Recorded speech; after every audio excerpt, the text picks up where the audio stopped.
Here's what no one tells you about the men who can't forget you. It's not because you're the most beautiful woman he's ever met. It's not because you said all the right things or played your cards perfectly.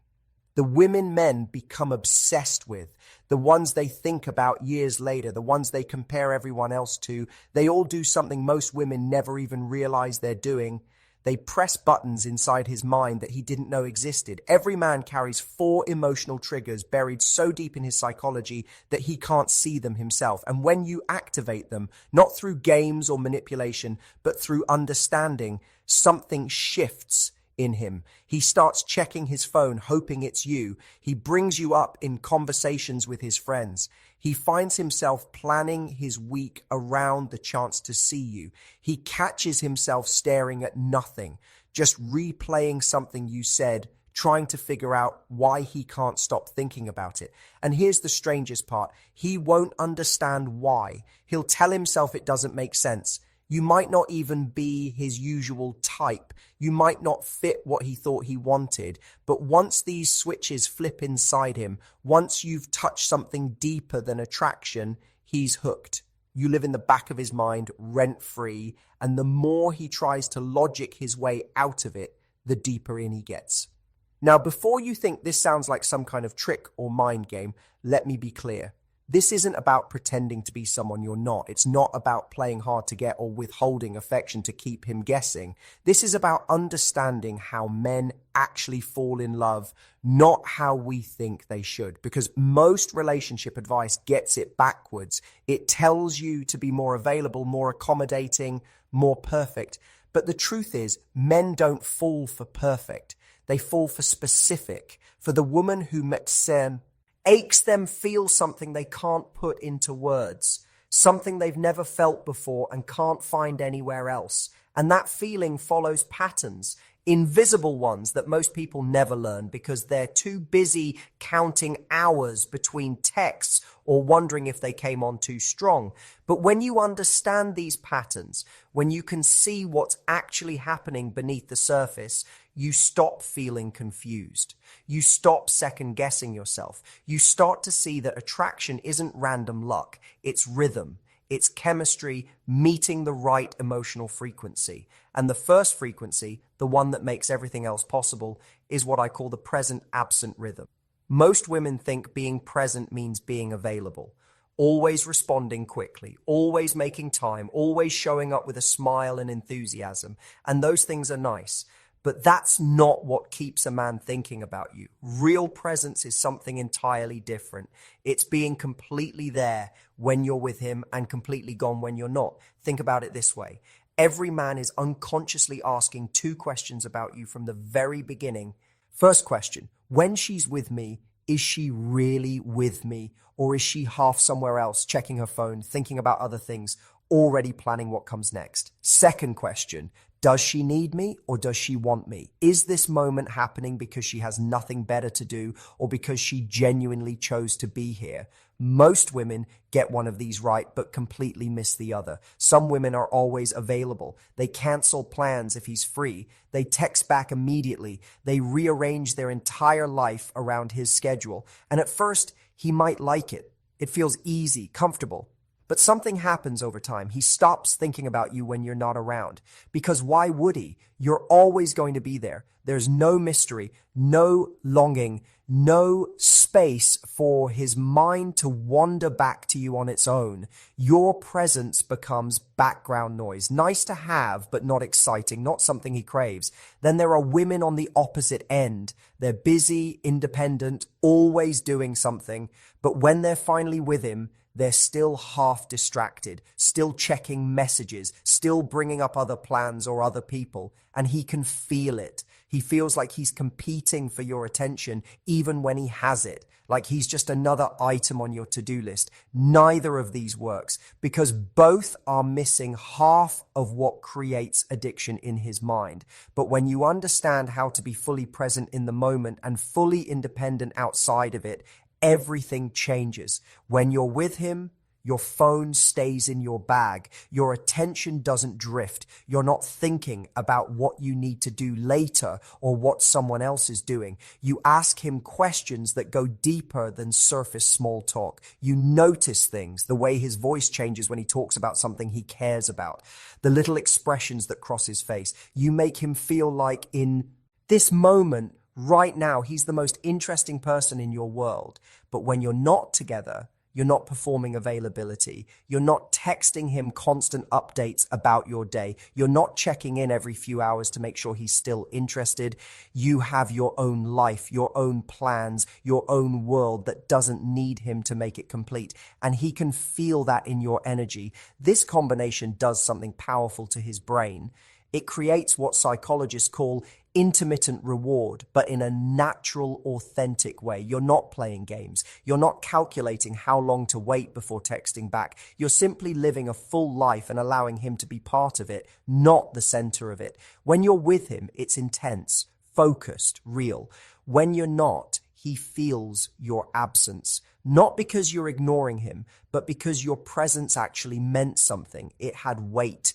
It wasn't just filler time. And that gap between your presence and absence, that space where he can't quite reach you, that's where his mind starts working. That's where he starts thinking about you, wondering what you're doing, replaying conversations, looking forward to the next time he gets to be in your orbit. Because here's what most women don't realize. Men don't chase what they already have. They chase what feels valuable. And value isn't created through constant availability. It's created through having something worth being available for. Your own interests, your own friendships, your own purpose. When you're not sitting around waiting for him to text, when you have genuine things filling your time that make you happy, he senses it. And it makes him want to earn his place in your life, not assume it. This is the present absent rhythm. You're not distant or cold. You're not playing hard to get. You're simply showing up fully when you're there and living fully when you're not. That natural rhythm creates a pulse, a heartbeat in the connection that keeps him coming back. Not because you're unavailable, but because being with you feels different than being with anyone else. It feels like something he doesn't want to lose. And once that feeling starts, once he associates you with that rare combination of total presence and complete independence, you become unforgettable. You're not the girl who's always there. You're the girl he's always thinking about. That's the first button, the one that turns casual interest into constant thought. The second button is what I call emotional recognition. And this one might surprise you because it has nothing to do with how much you love him or how much you do for him. Here's the truth that most women never hear. Men don't stay with the woman who loves them most. They stay with the woman who sees them most clearly. There's a massive difference between caring about someone and actually understanding them.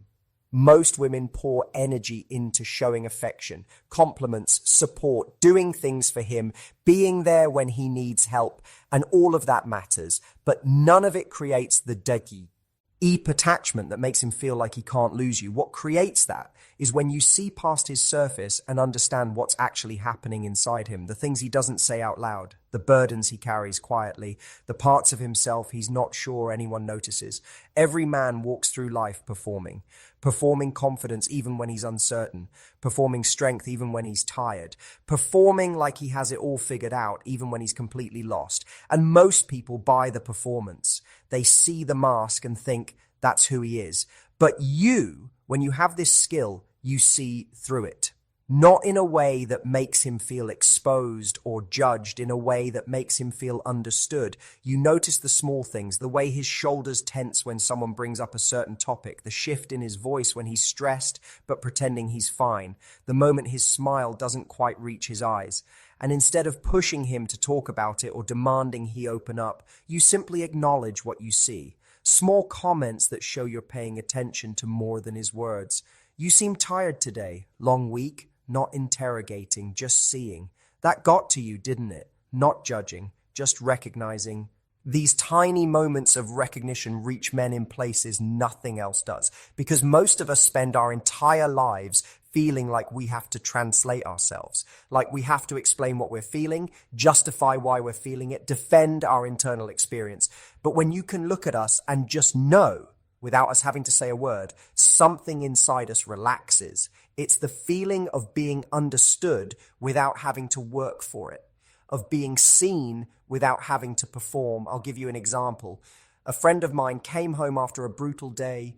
Nothing dramatic, just one of those days where everything felt heavier than it should. He didn't want to talk about it, didn't want to process it out loud. He just wanted to sit in silence until the weight lifted. His girlfriend at the time kept asking what was wrong, kept trying to fix it, kept pushing him to open up and share his feelings. And every question made him shut down more, not because he didn't appreciate her caring, but because it felt like pressure, like he was failing some test by not being emotionally available on command. A few months after that relationship ended, he met someone new. Same scenario happened. Bad day, came home heavy. But this woman did something different. She looked at him for a second, walked over and said, "Rough one? That's it?" Then she sat next to him and just existed there. No pressure, no interrogation, just quiet presence. And after about 10 minutes, he started talking.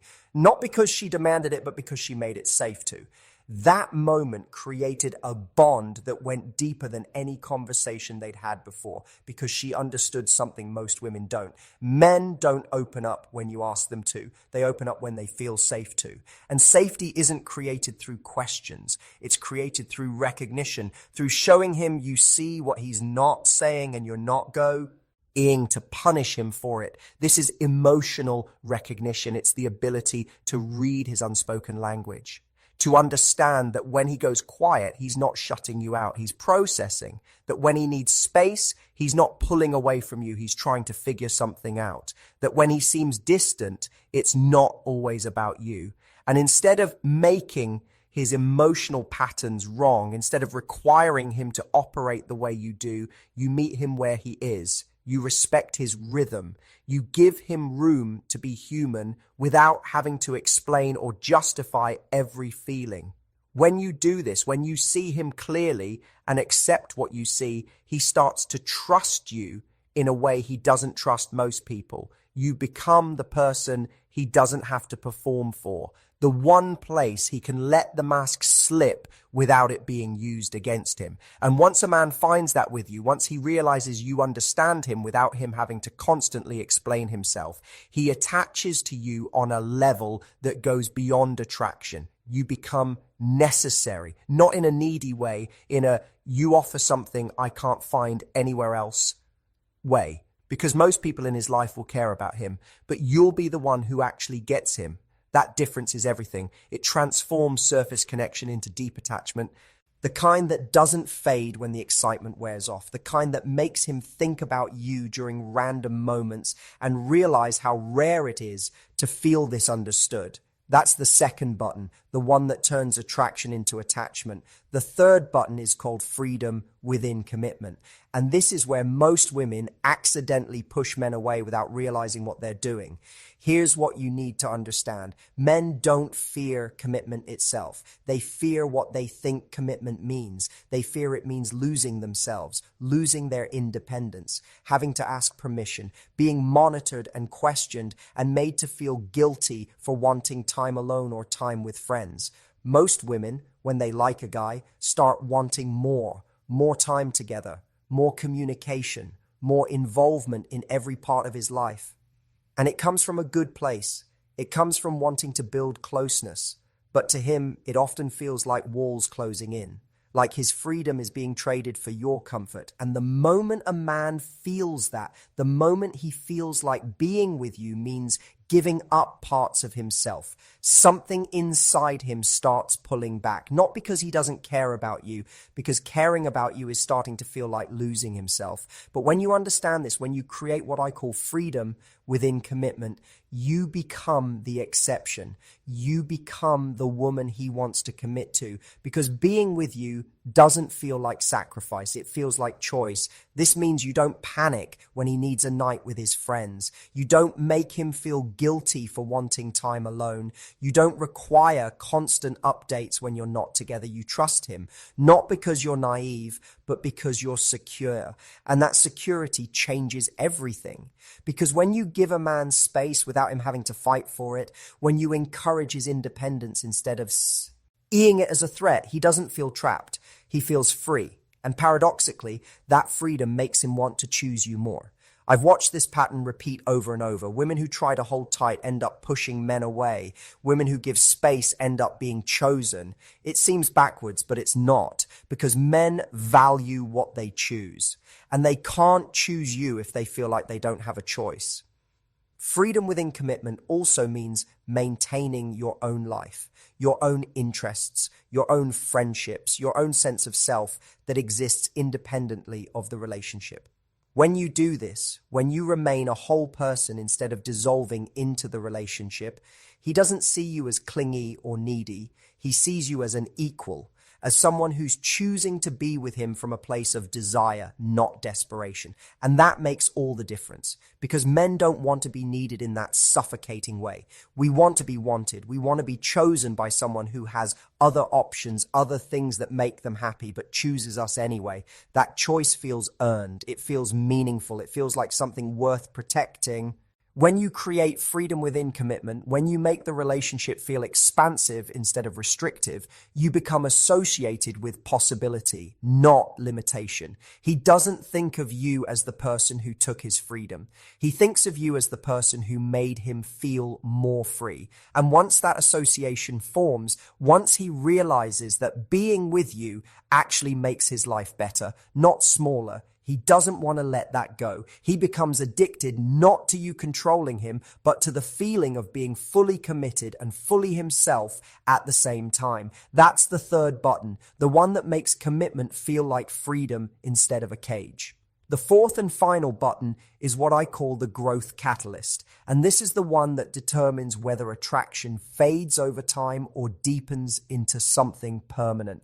Here's something most people don't talk about. Men are terrified of becoming stagnant, of being the same person at 40 that they were at 30, of looking back and realizing they stopped growing. And the woman who can inspire growth without demanding it becomes irreplaceable. Notice I said inspire, not demand, because there's a huge difference. Most women try to change men through criticism, pointing out flaws, suggesting improvements, hinting at what he should be doing differently. And even when it comes from good intentions, even when you're right, it creates resistance. It makes him feel like he's not good enough as he is, like he's a project you're trying to fix. But the women who actually inspire men to grow do it completely differently. They don't focus on what's wrong. They notice what's right, and they celebrate it in a way that makes him want to be more of that. Small comments that show you see his potential. I love how you don't give up when something's hard. That's rare. The way you handled that situation was really mature. You're good at making people feel heard. I noticed that. These aren't empty compliments. They're specific observations that show you're paying attention to his character, not just his actions. And when you point out his strengths, when you reflect back the best parts of him, he starts to see himself through your eyes, and he wants to live up to that image. Not because you're pressuring him, but because you're showing him something he didn't fully see in himself. This is what it means to be a growth catalyst. You're not his mother. You're not his life coach. You're not trying to fix him or improve him. But your presence naturally raises the standard because you're growing yourself. You're reading, you're learning, you're working on your own goals, you're evolving. And that energy is contagious. When you're genuinely invested in becoming better, not for him, but for yourself, it creates a natural pull. He starts to think about his own growth, not because you told him to, but because your example makes standing still feel uncomfortable. You make him want to be the kind of man who matches your energy, who meets you at your level, who grows alongside you instead of staying where he is. This doesn't mean you're competing or keeping score. It means you're both committed to not being the same people you were last year, to pushing each other gently toward the best versions of yourselves. And when a man is with a woman who inspires that kind of growth, who makes him feel like he's constantly becoming better just by being around her, he doesn't want to lose that. Because plenty of women will accept him as he is. But you're the one who sees who he's becoming, who believes in his potential even when he doubts it, who reflects back his best self and makes him want to reach for it. That's the final button, the one that creates lasting addiction, not just to who you are now, but to who you both become together. So here's what this all comes down to. These 4 buttons, the present absent rhythm, emotional recognition, freedom within commitment, and the growth catalyst, they're not manipulation tactics. They're not mind games. They're the invisible architecture of deep human connection. They're what separates the women men date from the women men can't forget. And the beautiful thing is, you don't have to fake any of this. You don't have to pretend to be someone you're not. You just have to understand what actually creates attachment and then be brave enough to embody it. Be present when you're there and independent when you're not. See him clearly without demanding he explain himself. Give him freedom within commitment instead of making him feel trapped. Inspire his growth by focusing on your own. When these 4 elements align, when you naturally activate these psychological buttons through authentic awareness, something shifts. You stop worrying about whether he's going to text back. You stop analyzing every interaction. You stop performing because you understand that the right man doesn't need to be convinced or captured. He just needs to encounter the real you. The woman who's fully present but never desperate, who understands him without needing constant explanation, who makes commitment feel like freedom, who inspires him to grow. And when he encounters that, when those 4 buttons get pressed, not through strategy, but through genuine connection,